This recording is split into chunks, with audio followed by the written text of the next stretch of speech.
In this session we're going to talk about the demand function and give an overview of a lot of the content of the previous videos.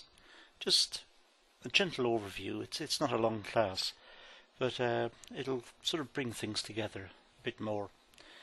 We start with the demand function in symbols. To save a long verbal description of demand relationships, economists usually abbreviate these using mathematical symbols. This shouldn't be intimidating. It's just simply using shorthand. It's just a quick way to use shorthand. It may be written in that format, and this is the one we had earlier with the cursor back on the screen. Okay, we have the quantity demanded per unit of time, which is dependent upon the price per unit, the price of related goods, income, tastes, and other goods, other factors I should say. Could be the weather, could be something something unique to the product, something we haven't generally come across.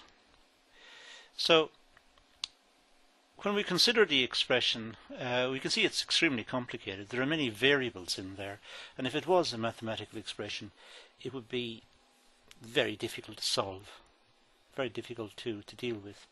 As it is, it's more a verbal expression. We're just simply using these symbols as shorthand.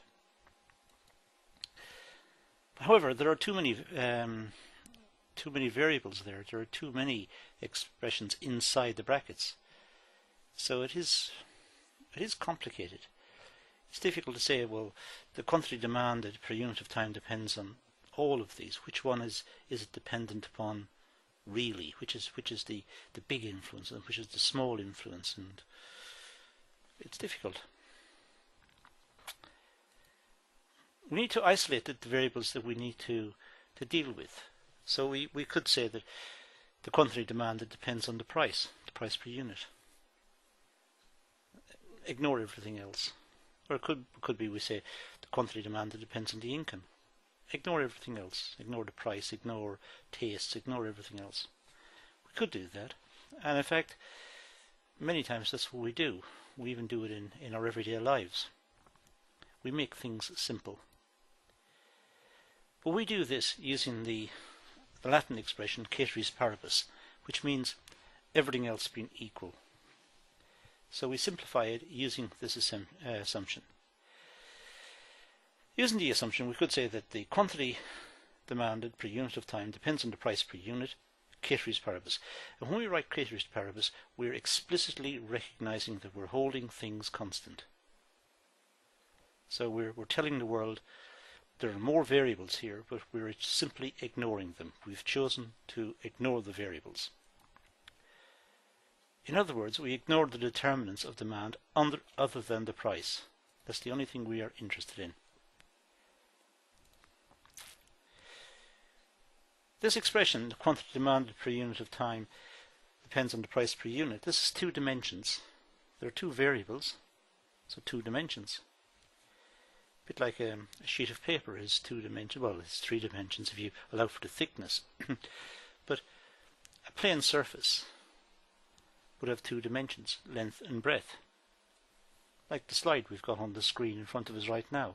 It's got two dimensions. So we can plot that relationship. We can plot two variables on a two-dimensional space, which looks like a demand curve. In this case, we've got a demand curve for good B. Good B, well, why not? Okay, so we've got two prices, 35 and 30, and two quantities, quantity 1 and quantity 2. And we can see as the price increases from 30 to 35, less is demanded. We call that a behavioral assumption. That's based on a behavioral assumption. We say people behave in that way because as the price goes up, we economize. We reduce our demand. If we aggregate over all the individual demand curves, then we would derive the market demand curve. let's see how that happens. Okay, here we've got two demand curves. We've got the demand curve with the cursor back on. We've got the demand curve for individual A and the demand curve for individual B. A could be me and this could be you. So at P1 my demand will be QA.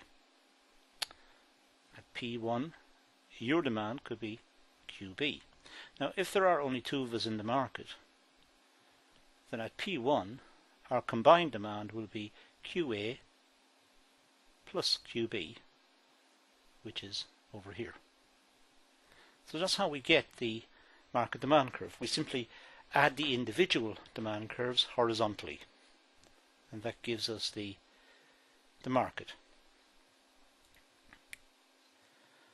Now let's look at a movement along the curve versus a shift of the curve, which some students find difficult.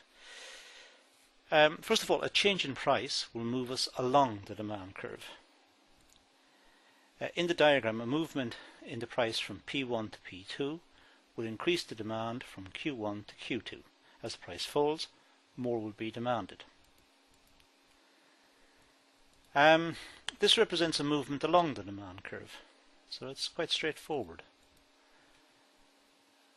Now let's consider a shift of the curve.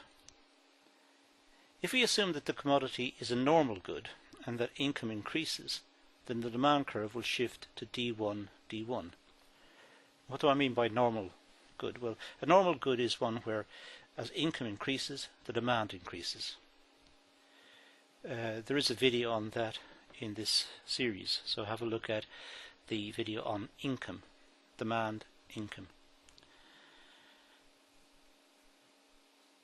In this diagram, as income increases, the demand will shift from D1 to D1, because at any particular price, because income has increased, we will now demand more. The shift of the demand curve to D1 to D1 will lead to an increase in demand from Q2 to Q3 when the price is P2. Now, that really summarizes what we need to do in this session. So these various points have been covered in previous videos, and this particular session is just meant to be an overview, a synopsis, or a brief treatment of what we've covered in previous videos. So I hope this is useful. Thanks for watching.